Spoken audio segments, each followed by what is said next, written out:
حضرت عمر فاروق اللہ اکبر. حضرت عمر جیسا بندہ 24 لاکھ مربع میل کا حکمران اور شاہ روم کو خط لکھ کے کہتا ہے میں منت نہیں کرتا میں حکم دیتا ہوں. اتنا تگڑا بندہ.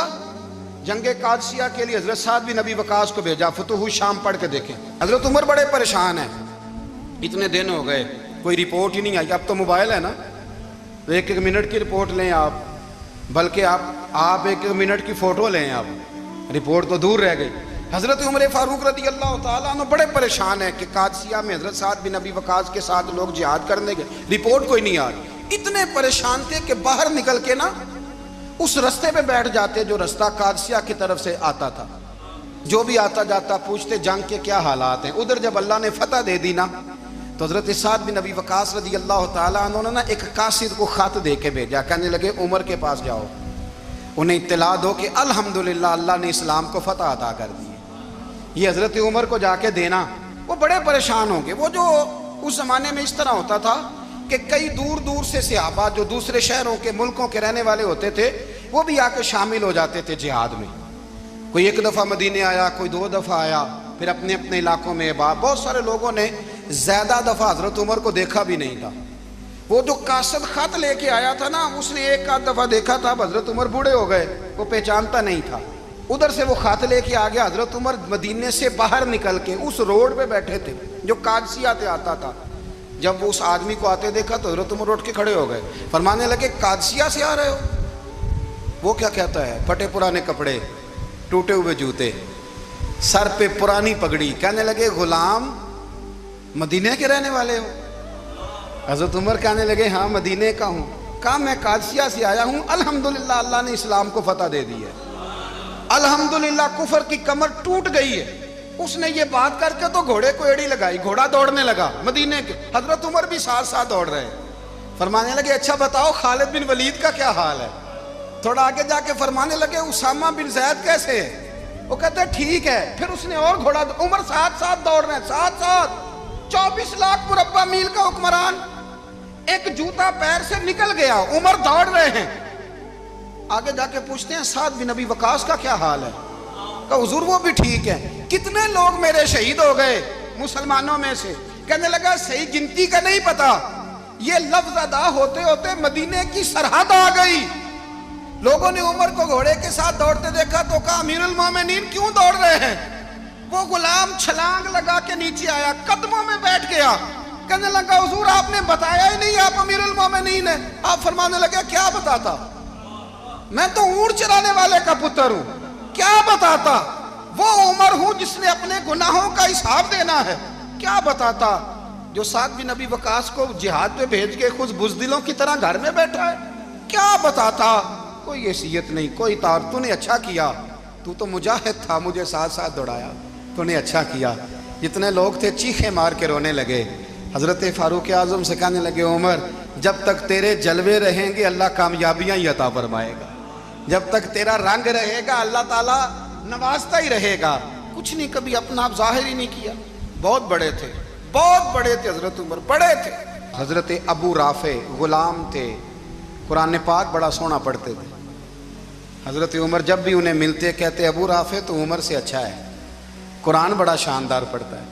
تو وہ کہتے حضور اگر میں قرآن صحیح پڑھتا ہوں تو آپ کو قرآن کی تشریح زیادہ صحیح آتی ہے, آپ بھی تو مجھ سے افضل ہیں. تو آپ فرماتے نہیں پھر بھی تو مجھ سے افضل ہے. کیوں؟ اس لیے کہ تو اپنے آقا کی نوکری بھی ٹھیک کرتا ہے اور رب کی عبادت بھی ٹھیک کرتا ہے, اور مجھے خالص صرف عبادت کرنی ہوتی ہے وہ بھی ٹھیک نہیں کر پاتا. ساری زندگی اپنا محاسبہ, ساری زندگی اپنے گریبان میں دیکھا, ساری زندگی اپنے آپ کو پرکھا, اپنے آپ کو ٹٹولا. 62 سال عمر بیت گئی. حضرت حذیفہ بن یمان ایک صحابی تھے, میرے نبی کریم علیہ السلام نا ان سے راز کی باتیں کرتے تھے. ہر بندے کا ہاضمہ ٹھیک نہیں ہوتا, سب سے راز کی بات نہیں کرنی چاہیے. حضرت حذیفہ بن یمان کہتے ہیں حضور راز کی باتیں بتاتے. مدینہ منورہ میں جو منافقین تھے ان کی لسٹ بھی نبی پاک نے حضرت حذیفہ بن یمان کو دی تھی. جب کوئی مشکوک آدمی مر جاتا نا تو صحابہ کہتے ہیں ہم دیکھتے اگر حضرت حذیفہ نے جنازہ پڑھا ہے تو ہم بھی جنازہ پڑھ لیتے. نبی پاک نے بھی کچھ جنازے نہیں پڑھے. ترمذی میں ہے فرمایا عثمان سے جو بغض رکھے اس کا جنازہ نہیں پڑھیں گے. حضرت حذیفہ بن یمان اگر جنازہ پڑھتے تو لوگ پڑھتے، وہ نہ پڑھتے تو لوگ جنازہ نہ پڑھتے۔ حضرت حذیفہ بن یمان کہتے ہیں جناب عمر فاروق کی خلافت کے آخری ایام تھے، کچھ دنوں کے بعد وہ شہید ہو گئے۔ فرماتے ہیں آدھی رات کا وقت تھا، میں گھر میں سویا تھا بڑا بے فکر، اچانک میرے دروازے پہ دستک ہوئی، میں گھبرا کے اٹھا، اتنی رات کو کون آیا؟ کہتے ہیں قربان جاؤں، دروازے پہ گیا تو امیر المومنین فاروق اعظم دروازے پہ۔ میں نے کہا عمر کوئی حکم تھا تو مجھے بلا لیتے۔ کہنے لگے میں نا امیر بن کے نہیں آیا، تیرا ویر بن کے آیا ہوں۔ امیر المومنین کی حیثیت سے سرکاری کام سے بلاتا تو وہاں بلاتا، مجھے ایک ذاتی کام پڑ گیا۔ کہتے ہیں میں نے عمر کو گھر کی اندر بلا کے چارپائی پہ بٹھایا، میں نے کہا حضور میں غریب آدمی ہوں، میں کیا آپ کے کام آ سکتا ہوں؟ تو کہتے ہیں انہوں نے نا مجھے ساتھ بٹھا لیا، پھر میرا ہاتھ پکڑ لیا، کہنے لگے تو عمر کو جانتا ہے؟ عمر جھوٹ نہیں بولتا۔ تو جانتا ہے؟ عمر وعدوں کا پکا ہے۔ کہا حضور جانتا ہوں۔ کہا میں اس وقت آیا ہوں جب دیکھ بھی کوئی نہیں رہا۔ حضرت حذیفہ بن یمان کہتے ہیں پریشان ہو گیا، حضور پہلیاں نہ بجھوائے، مہربانی کریں بتائیں کدھر آئے ہیں؟ تو حضرت عمر فاروق فرمانے لگے 62 سال کا ہو گیا ہوں، 63 میں چل رہا ہے، داڑھی سفید ہو گئی ہے، پھل پک گیا، اٹھ فریدہ ستیا، داڑھی آ گئی پور، اگا نیڑے آ گئی، پیچھا رہ گئی دور، اب قبر اشر کا معاملہ صاف نظر آنے لگا ہے۔ کہا حضور مجھ سے کیا چاہتے ہیں؟ حضرت عمر رو پڑے، کہنے لگے آج میں عشاء کے بعد نکلا ہوں تو نبی پاک کے صحابہ مجھے نیک کہہ رہے تھے، پھر میں نے بچوں کی ماں سے اور بچوں سے بھی پوچھا ہے، وہ بھی مجھ سے راضی ہیں، پر حذیفہ تیرے ساتھ نبی پاک راز کی باتیں کرتے تھے، سچ بتا کہیں عمر کا نام منافقوں میں شامل تو نہیں؟ سچ بتا ان منافقین میں تو شامل نہیں، کہیں اوپر سے تو نہیں سارا کچھ؟ حضرت حذیفہ بن یمان کہتے ہیں میں باپ کے مرنے پہ اتنا نہیں رویا جتنا عمر کے سوال پہ رویا۔ میں قدموں میں بیٹھ گیا، میں نے کہا نہیں عمر یہ تو میں نے نہیں سنا، لیکن یہ میں نے نبی پاک سے ضرور سنا ہے کہ میرے بعد اگر کوئی نبی ہوتا تو عمر ابن خطاب ہوتا۔ یہ میں نے اپنے کانوں سے سنا ہے کہ عمر جس گلی سے گزرے شیطان رستہ بدل جاتا ہے۔ یہ میں نے اپنے کانوں سے سنا ہے کہ 950 سال حضرت جبریل جناب عمر کی شان بیان کریں تو پھر بھی بیان نہیں ہو سکتا۔ یہ میں نے ضرور سنا۔ دوستو ساری زندگی حضرت عمر نے اگر دوسروں کا محاسبہ کیا تو اپنا اور اپنے بچوں کا بھی کڑا خیال رکھا، اپنی ذات پر بڑی توجہ دی۔ جو لوگ اپنا بھول جاتے نا، ہمیں اپنی صحت کا بڑا خیال ہے لیکن اپنی روحانی زندگی کا کوئی خیال نہیں ہے۔ حضرت عمر فاروق رضی اللہ تعالیٰ عنہ نا باہر والوں کا بھی بڑا سخت حساب کرتے تھے۔ بڑا ایک گورنر صاحب نے لباس بڑا شاندار پہننا شروع کر دیا تھا تو حضرت عمر نے اتروا کے نا تو انہیں ٹاٹ کا لباس پہنا کے تو اونٹ چرانے کی ڈیوٹی دے دی تھی۔ اتنا سخت احتساب کرتے تھے۔ کسائی کی دکان پر بھی 1-2 گھنٹے کھڑے ہوتے تھے۔ جو آدمی مسلسل 2 دن گوشت خریدتا تھا نا، فرماتے تھے اس کا ٹیکس بڑھا دو، لوگوں کو دال نہیں مل رہی اور یہ روز گوشت کھاتا ہے۔ حضرت فاروق اعظم اس کو جزیہ کہا جاتا تھا یا کچھ اور معاملات ہوتے تو بڑھا دیتے تھے۔ مسلسل جو 2 دن آدمی گوشت کھاتا تھا، فرماتے تھے مدینے میں غربت ہے، اگر یہ والا نظام تم کرو گے تو غریب لوگ کس کی طرف دیکھیں گے۔ لیکن اس سے زیادہ بڑھ کر جو ان کی زندگی کا معیار اور سٹیٹس تھا وہ یہ تھا کہ اپنے گھر کا خاص خیال رکھتے، خاص توجہ کرتے۔ ملک شام سے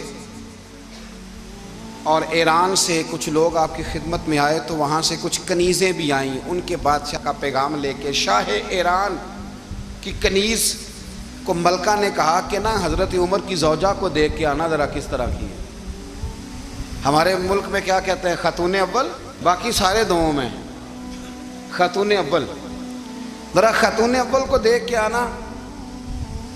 تو وہ جب آئی نا گھر میں ملنے تو کہا کہ مجھے میری ملکہ نے کہا تھا کہ عمر کی زوجہ سے اہلیہ سے ملاقات کر کے آنا۔ تو حضرت عمر کی اہلیہ نے نا ایک جوڑا کپڑوں کا دے دیا ملکہ کے لیے اور ایک خوشبو کی شیشی دے دی۔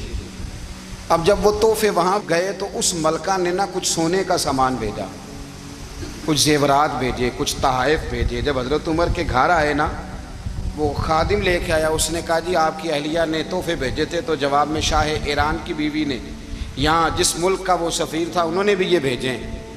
تو حضرت عمر فاروق نا وہ تحفے لے کے گھر گئے تو جا کے کہنے لگے اپنی اہلیہ سے، یہ تو کب سے تحفے تحائف بھیجنے لگ گئی ہے؟ یہ کب سے نظام شروع ہو گیا؟ تو کہ حضور تحفہ دینا لینا تو ٹھیک ہے، سنت ہے، محبت بڑھتی ہے، تو یہ کوئی قباحت نہیں، اور میں نے اپنی ذاتی استعمال کے لیے جو چیزیں رکھی تھی وہ میں نے دی ہیں۔ تو حضرت عمر فاروق رضی اللہ تعالیٰ عنہ فرمانے لگے ہم نے کسی ملک کے ساتھ اور اس کے بادشاہ کے ساتھ ذاتی تعلق نہیں بنانا، تعلق جو بھی بنے گا رسول اللہ کے دین کی برکت سے بنے گا، ذاتی رشتے نہیں ہم نے قائم کرنے۔ ذاتی آپ کے ملک کی جو ایئر لائن جس کا ہر سال خسارے کا ڈنڈورا پیٹا جاتا ہے نا، وہ ہمارے بادشاہ صاحب اور صدر صاحب اگر غیر ملکیوں کو گھوڑا کبھی بھیجنا ہو نا، گھوڑا، تو پورا ایک جہاز گھوڑا لے کے تحفے میں جاتا ہے، پورا جہاز غریب قوم کا یہ سرمایہ، اور قوم بڑی بادشاہ ہے، لائنوں میں لا کے ووٹ دیتی ہے، دو کام ہمیشہ لائن میں لا کے کرنے، ایک بل لائن میں لا کے جمع کرانا ہے اور ایک ووٹ لائن میں لگ کے، تاکہ پھر پورے 5 سال لائن میں ہی لگے رہیں۔ مرضی سے آپ ووٹ دینا، پر جو بات درست ہے اس کو سنو۔ حضرت عمر فاروق رضی اللہ تعالیٰ عنہ نے اپنی اہلیہ سے پوچھا کتنے کا تھا وہ تیرا جوڑا اور خوشبو کی شیشی؟ انہوں نے کہا 3 دینار کی۔ فرمایا یہ 3 دینار تیرے، اور باقی جو تحفے آئے ہیں وہ تو خود کہہ، چونکہ اس نے تیرے نام بھیجے ہیں، تو کہہ کہ میں مال غنیمت میں دیتی ہوں، تو کہہ میں مسلمانوں کو کہہ۔ تو زوجہ ہنس پڑی، کہنے لگی میں نہ بھی کہوں تو مجھے کہنا تو پڑے گا ہی، کہنا تو میں نے ہے ہی، کیونکہ سامنے عمر فاروق ہیں، لہذا فرمایا کہہ دیتی ہوں میں نے دیا خزانے کو۔ حضرت عمر نے جمع کرا لیا۔ میں یہ کیا بات ہے، میرے گھر والے جو مرضی کریں، ان کا معیار زندگی جس طرح کا مرضی ہو۔ اور حضرت عمر ایک جملہ کہا کرتے تھے، اللہ کرے کہ یہ باتیں اس دور حاضر میں ہماری سمجھ میں آئیں۔ حضرت عمر فاروق رضی اللہ تعالیٰ عنہ اپنے بچوں کو فرمایا کرتے تھے کہ بہت آدمی کو بھوک لگی ہو نا، اور پھر اس کی پسند کا کھانا پکا ہو، جتنے شوق سے وہ اس کھانے کو دیکھتا ہے نا، فرمایا اس طرح پوری قوم اپنے بادشاہوں کے خاندان کو دیکھتی ہے، اس تیزی کے ساتھ دیکھتے ہیں کہ ان کے گھر میں کیا ہو رہا ہے، ان کا معیار زندگی کیا ہے، ان کا سٹیٹس کیا ہے۔ آپ کے بچے دونوں کاروبار کے لیے مصر گئے، ایک بہت بڑا قافلہ گیا مدینے سے مصر تجارت کے لیے، تو یہ گئے تجارت کے لیے، تو حضرت عبداللہ ابن عمر، حضرت عبید اللہ ابن عمر، حضرت عمر کے دونوں بیٹے گئے۔ جناب عمر فاروق کے بچے جب وہاں پہنچے تو مصر کے گورنر نے نا لوگوں کو تعارف کرایا کہ یہ عمر فاروق کے بیٹے ہیں۔ ایک چھوٹی سی بات کر دوں، یہ چودھری کے بیٹے کو کون بتاتا ہے کہ تو چودھری کا بیٹا ہے؟ باہر والے بتاتے ہیں، گھر والے۔ اور سیٹھ صاحب کے بیٹے کو کون بتاتا ہے کہ تو سیٹھ صاحب کا بیٹا ہے؟ اور مالک کو کون بتاتا ہے کہ تو مالک کا بیٹا ہے اور یہ کرایہ دار ہے؟ یہ کون بتاتا ہے؟ یہ سوچ ہم دیتے ہیں بچوں کو، چودھری اور کمی کی سوچ، امیر اور غریب کی سوچ، مالک اور کرایہ دار کی سوچ، گھر کے مالک کی اور کام کرنے والے کی سوچ، یہ ہم دیتے ہیں۔ یاد رکھنا، یہ ہم دیتے ہیں، یہ ہمارا مزاج ہے، یہ باہر سے نہیں آتی۔ تو کوئی شہزادہ ہے، تو سیٹھ ہے، تو نواب ہے، یہ سوچ باہر سے نہیں آتی، یہ اماں سوچ دیتی ہے، اماں، یہ ابا سوچ دیتا ہے۔ اور پھر جب تباہی اترتی ہے تو اس کے ذمہ دار بھی باہر والے نہیں ہوتے، گھر والے ہوتے ہیں، گھر والے۔ ہمارے بچوں کی طبیعتوں پر زیادہ نقش باہر والوں کا نہیں ہوتا، گھر والوں کا ہوتا ہے، یاد رکھیے گا۔ حضرت عمر فاروق رضی اللہ، بچے ہیں، شہزادے ہیں، وہ کاروبار کرنے گئے اور وہاں بتایا گورنر صاحب نے کہ یہ فاروق اعظم کے بچے، امیر المومنین کے۔ لوگوں نے ان سے زیادہ مال خریدا، تجارت میں زیادہ نفع ہوا، ظاہر ہے کہ وہ آپ کے جو اللہ خیر کرے حکمران ہیں، ان کے کاروبار کتنے ملکوں میں ہیں، کس بنیاد پر ہیں؟ وہ صرف اس بنیاد پر کہ وہ حکمران رہے، ان کے لیے آسان تھا بڑے لوگوں سے تعلقات بنانا۔ حضرت عمر فاروق رضی اللہ تعالیٰ عنہ کے بچے ڈھیروں مال کما کے جب واپس آئے نا، تو حضرت عمر سے آ کے بچوں نے بطور محبت کا، ابا جی اللہ نے بڑا ہی فضل کیا ہے، بڑا مال کمایا الحمدللہ، یہ دیکھیں کتنا نوازا ہے۔ تو حضرت عمر کہنے لگے سارے قافلے نے اتنا ہی کمایا ہے؟ سارے قافلے نے اتنا ہی کمایا ہے؟ کہ حضور نہیں، سارے قافلے نے اتنا نہیں کمایا، سب کو اتنا نہیں ملا۔ وہ تو وہاں گورنر صاحب نے لوگوں کو تعارف کرایا تھا کہ یہ عمر کے بچے ہیں، تو لوگوں نے پھر ہم سے بڑا ہی خریدا۔ تو حضرت عمر فرمانے لگے ٹھیک ہو گیا، میں بات سمجھ گیا، اس طرح کرو، جو تمہاری اصل زر تھی نا، جو راز تھی، وہ رکھ لو، اور باقی سارا مال مال خزانہ میں جمع کرا دو، اس لیے کہ یہ تم نے تجارت نہیں کی، یہ تم نے اپنے باپ کا نام بیچا ہے، یہ تم نے امیر المومنین کے بیٹے ہونے کا فائدہ اٹھایا ہے۔ فرمایا یہ تمہارا نہیں حق، یہ مسلمانوں کا ہے، اس لیے کہ یہ مال تم نے محنت سے نہیں کمایا، یہ باپ کی کرسی کا فائدہ اٹھایا ہے۔ اور فرمایا اگر تم نے مال جمع نہ کرایا تو میں مال بھی لے لوں گا زبردستی اور کوڑے بھی ماروں گا، ڈبل سزا دوں گا، مرضی سے جمع کراؤ گے تو کوڑوں سے بچ جاؤ گے۔ بڑے بیٹے نے تو جمع کرا دیا تو چھوٹا تھوڑا پریشان ہوا، تو حضرت عبداللہ ابن عمر چھوٹے بھائی کا ماتھا چوم کے کہنے لگے بیٹے چپ کر کے جمع کرا، یہاں بھی فخر کر کے ہم عمر کے بیٹے ہیں اور قیامت میں بھی فخر کریں گے کہ ہم فاروق اعظم کے بیٹے ہیں، یہاں بھی ناز کریں گے اور وہاں بھی ناز کریں گے کہ عمر کے بچے ہیں، ہمارے باپ نے خود بھی حلال ہی کھایا ہے، اور جب ہماری کمانے کی باری آئی ہے تو ہمیں حکم بھی حلال کھانے کا دیا۔ بھائی ہمارا مزاج دے، بچہ جب لے کے آتا ہے 2 لاکھ روپیہ تو کبھی پوچھے کہاں سے آیا ہے؟ جب وہ پہلے دن غلط دوستوں کے پاس جا کے بیٹھتا ہے تو کبھی نکالا ہے گھر سے اسے؟ یہ بہت سارے خمیازے ہمیں اس لیے بھگتنے پڑتے ہیں کہ ہم ابتدا میں سوراخ بند نہیں کرتے، جب اس میں شگاف پڑ جاتا ہے، سیلاب آتا ہے تو ہمیں ہوش آتی ہے۔ حضرت عمر نے اپنے گھر میں نگرانی رکھی، کڑی نگرانی، زیادہ نماز گھر میں پڑھتے تھے حضرت عمر، نفلی نمازیں زیادہ کیوں بلا؟ میرے اصحاب مجھے حکم دیتے تھے کہ فرض نماز کے علاوہ نمازیں گھر میں پڑھنا، بچوں کو عادت پڑے گی، ذوق پیدا ہوگا، ان کو پتہ چلے گا کہ ہمارے گھر میں 5 وقت کوئی اور کام بھی ہوتا ہے۔ بھائی یاد رکھیں کہ آپ نے اگر سجدہ کرنا ہے تو بچہ لیٹ جائے گا، اسے پتہ کوئی نہیں سجدہ کیا ہے، لیکن جب گھر میں کبھی قرآن ابا جی کھول لینا، میں اکثر کہتا ہوں جب ابا جی کا موڈ بن جائے نا لیکچر دینے کا، وہ گھر میں شروع ہو جاتے ہیں، کہتے ہیں آپ لوگ نماز نہیں پڑھتے اس لیے میرے کاروبار میں برکت کوئی نہیں، تم سویرے قرآن پاک نہیں کھولتے تو میں تباہ ہو گیا ہوں۔ تو میاں آپ نے کب گھر میں قرآن پاک کھولا تھا؟ آپ نے کب نماز پڑھی؟ آپ نے کب گھر کے اندر اللہ رسول کا ذکر کیا تھا؟ آپ نے کب حدیث چھیڑی؟ آپ نے بھی تو گھر کے اندر جب بھی آپ آئے ہیں تو آپ نے وہی کچھ کیا جو دنیا دار کرتے ہیں، آپ بھی تو اپنا موبائل لے کے الگ کونے میں بیٹھ گئے، آپ نے بھی تو کہا ہے کہ اب تمہارے چینل ختم، اب میری مرضی والا چلے گا، تو جو آپ نے کیا ہے بچے بھی وہی کام کریں گے۔ آپ نے بھی گپ شپ لگائی ہے تو وہ بھی لگا رہے ہیں، یہ سمجھ لیں جو کام آپ کریں گے آپ اپنے بچوں کی سیرت میں اس کا جلوہ دیکھ لیں گے۔ بڑی پکی سی بات ہے کہ آپ کو بچے کی عادتیں دیکھ کے سمجھ آ جائے گی کہ میں بھی یہی کرتا تھا اور یہ بھی۔ حضرت عمر فاروق رضی اللہ تعالیٰ عنہ وصال فرما گئے تو آپ کے وصال کے بعد حضرت عثمان غنی رضی اللہ تعالیٰ عنہ نے آپ کی ایک بیوہ سے نکاح کیا، حضرت عمر کی ایک بیوہ سے۔ جب وہ آپ کے نکاح میں آئی تو کہنے لگی حضرت عثمان غنی سے کہ حضور نہ تو میں خوبصورت ہوں اور نہ میں جوان ہوں، نہ آپ کی کوئی خدمت کر سکتی ہوں، میرے ساتھ نکاح کرنا سمجھ میں نہیں آیا۔ کیا شاندار جواب دیا حضرت عثمان غنی نے، کیا خوبصورت جواب دیا۔ فرمانے لگے میں نے اس لیے نکاح نہیں کیا کہ مجھے تمہارے حسن سے دلچسپی تھی یا تمہاری خدمت کی ضرورت تھی، میں نے تو اس لیے نکاح کیا ہے کہ مجھے بتاؤ عمر فاروق گھر کے اندر اپنے رب کی عبادت کس طرح کرتے تھے، وہ قرآن پاک کس طرح پڑھتے تھے، وہ رویا کیسے کرتے تھے، استغفار کا طریقہ کیا، کس وقت کس انداز میں وہ اپنے رب کو یاد کرتے تھے۔ اس لیے کہ عمر کئی دفعہ گھر سے آتا تھا تو میں اس کے چہرے پر نور دیکھا کرتا تھا، میں روشنی دیکھتا تھا، ایک معیار دیکھتا تھا۔ نکاح اس لیے کیا ہے کہ مجھے عمر کی جو گھر کے اندر کی عبادت ہے اس سے آگاہ کرو، تاکہ عثمان غنی بھی چاہتے ہیں اس طرح کے عمل کرو جس طرح کہ عمر فاروق کر کے گئے ہیں۔ بھائی جب تک ہم اپنے گھر میں وہ توجہ نہیں دیں گے، وہ مزاج دیکھیں نا، ہمارے گھروں میں جب نقشہ پاس ہوتا ہے تو ٹی وی لان بھی اس میں ہوتا ہے، ڈرائنگ روم بھی ہوتا ہے، نماز کی جگہ بھی ہوتی ہے نقشے میں۔ صحابہ جب گھر بناتے تھے تو ایک مسجد بیت کا نقشہ پاس کرتے تھے، ذہن میں رکھتے تھے کہ یہ کونا نماز کے لیے، وہاں جوتے لے کے کوئی نہیں جائے گا، وہاں نماز پڑھی جاتی تھی، عورتیں وہاں اعتکاف کرتی تھیں۔ ٹی وی لان تو آ گیا ہے اور گھر کے اندر ٹی وی رکھنے کے لیے تو ایک کمرہ الگ سے بنا دیا گیا ہے، اور اب جو نئے نقشے پاس ہو رہے ہیں اس کے اندر گھروں کے اندر جگہ بنائی گئی ہے جہاں کمپیوٹر رکھے جائیں، اور بچوں کے لیے وائرنگ ہوگی نیچے تاکہ انہیں کوئی مشکل درپیش نہ ہو۔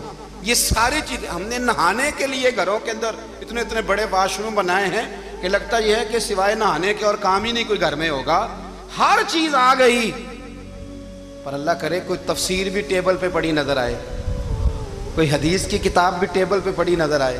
اللہ کرے کہ جس طرح ابا لطیفہ سن کے آتا ہے تو جب تک سنا نہ لے اسے ہضم نہیں ہوتا، اللہ کرے کہ وہ جمعے میں بیان سن کے جائے تو اس کا بھی دل کرے میں اپنے بچوں کو سناؤں. وہ نبی پاک کی کوئی حدیث کہیں سے سنے تو گھر جا کے سنائے. جب تک یہ معیار نہیں بنتا آپ کیسے توقع کرتے ہیں کہ گھر کے اندر اللہ کی رحمتیں نازل ہوں گی؟ آپ یہ کیسے توقع کرتے ہیں کہ گھر کے اندر وہ معیار اور وہ مزاج بنے گا؟ حضرت عمر فاروق نے ذاتی زندگی پر جو توجہ دی، گھر والوں کے معیار پر جو توجہ دی حضرت عمر فاروق رضی اللہ تعالیٰ عنہ نے، وہ بھی بڑی دیدنی ہے. حضرت ابو موسیٰ اشعری کو نا آپ نے وزیر خزانہ بنایا تھا. تو حضرت ابو موسیٰ اشعری کہتے ہیں کہ حضرت عمر کو شیخ خزانے میں رہنے تو دیتے نہیں تھے. تو ایک دن نا میں صفائی کر رہا تھا اس کمرے کی جس میں خزانہ رہتا تھا. ہمارے تو ملک میں جو جاتا ہے وہ صفائی کر کے ہی جاتا ہے، اللہ خیر کرے. اور خیر معیار بدلتا ہے. جو پچھلی حکومت ہوتی ہے وہ قرضہ اٹھاتی ہے، وہ باہر سے جاتی ہے تو قرضہ لے کے آتی ہے، اور جو نہیں آتی ہے وہ کہتی ہے ہمیں پیکج مل گیا ہے. وہ قرضہ نہیں اٹھاتے. ان کو کیا ملتا ہے؟ یعنی پچھلی نے قرضہ لیا تھا اور ہم نے، واہ جی واہ کیا خوبصورت انداز ہے. اس کا نام بدل کے نا، انہوں نے قرضہ لیا تھا اور ہم نے، میں کہا بڑے شاندار سیانے بندے ہو گئی. حضرت سیدنا ابو موسیٰ اشعری کہتے ہیں کہ میں نے نا مال غنیمت کی صفائی کی تو 1 دینار مجھے نا کہیں پڑا ہوا مل گیا.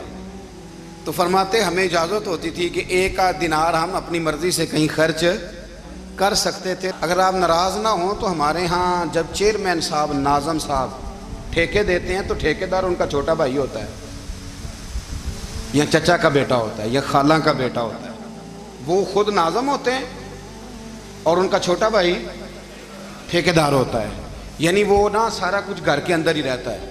گھر کے اندر ایک پیسہ دیتا ہے، دوسرا واپس اس کو واپس کر دیتا ہے، گھر کے اندر ہی. اب تو خیر ہمارے لوگ سمجھدار ہو گئے. ایک بندہ ایک سیاسی جماعت میں ہوتا ہے، دوسرا دوسری میں، اور تیسرا جس کی بھی حکومت آئی حکومت تو ہماری رہے گی نا. ایک بندہ تو ہے نا اس جماعت میں. یہ اچھا لوگوں نے ایک طریقہ نکالا ہے. تو حضرت عمر کے بیٹے گزر رہا تھا تو حضرت ابو موسیٰ اشعری کہتے ہیں میں نے صفائی کی تو 1 دینار نکلا. تو میں نے وہ 1 دینار نا حضرت عمر کے بیٹے کو دے دیا. میں نے کہا لو بیٹا اپنے چچا کی طرف سے تحفہ. تو گھر جا کے انہوں نے حضرت عمر کو بتایا کہ چچا نے پیسے دیے ہیں. چھوٹے بچے تھے. حضرت عمر نے حضرت ابو موسیٰ اشعری کو بلا لیا اور بلا کے فرمانے لگے میں تو تمہیں اپنا دوست جانتا تھا اور تو نے میری اولاد کو ہی دنیا دار بنانا شروع کر دیا. میرے بچوں کو ہی تم نے دنیا دار پیسوں پہ لگانا شروع کر دیا. میں تو تمہیں یار سمجھتا تھا. فرمایا تمہیں چاہیے تھا میرے بیٹے کو نصیحت کرتے کہ بیٹا پیسوں سے رب راضی نہیں ہوتا، اس کی رضا والے کام کیے جائیں تو رب راضی ہوتا ہے. اور فرمایا تمہیں کوئی اور گھر نہیں ملا تھا تباہ کرنے کے لیے، میرا ہی گھر ملا تھا. اٹھاؤ اپنا دینار اور خبردار آج کے بعد میرے بچوں کے ساتھ یہ والی نیکی نہ کرنا. اور ہمارا کیا سٹیٹس ہے؟ دوستی ہے اس سے جو تحفے زیادہ دے، جو بچوں کو خراب کرنے میں مدد زیادہ کرے، اس کے ساتھ یہ رہنا. حضرت عمر نے گھر پہ اور سب سے بڑھ کر اپنی ذات پہ توجہ کی. حضرت ابو مالک رضی اللہ تعالیٰ عنہ کہتے ہیں میں عمر کے پیچھے پیچھے ایک باغ میں گیا، اکثر اس باغ میں جایا کرتے تھے. اور عمر جا کے نا تو درخت کے نیچے بیٹھ گئے اور فرمانے لگے او امیر المومنین اللہ سے ڈر جا، ورنہ جس رب نے حکومت دی ہے وہ عذاب بھی بڑھا دے گا. ڈر جا رب سے. کبھی ساری زندگی حضرت عمر نے اپنا کوئی تعارف نہیں کرایا، کبھی نہیں. ایک بندے نے آپ کے سامنے تعریف کر دی آپ کی تو فرمانے لگے تو خود بھی ہلاک ہوا اور مجھے بھی ہلاک کر دیا. کیا ضرورت پڑی ہے میری تعریفیں کرنے کی؟ اتنی دیر میری تعریف میں لگائی. اللہ کا ذکر کرتا رب تجھے ثواب دیتا، حضور پہ درود پڑھتا تو رب تیرے اوپر رحمتیں نازل کرتا. کس چکر میں ہے؟ آج جتنا اچھی کوئی خوشامد کرے اتنی اچھی وزارت ملتی ہے، جتنی اچھی اس کو جو ہے وہ چاپلوسی کرنی آیا درجہ بھی اسے اتنا ہی اچھا ملتا.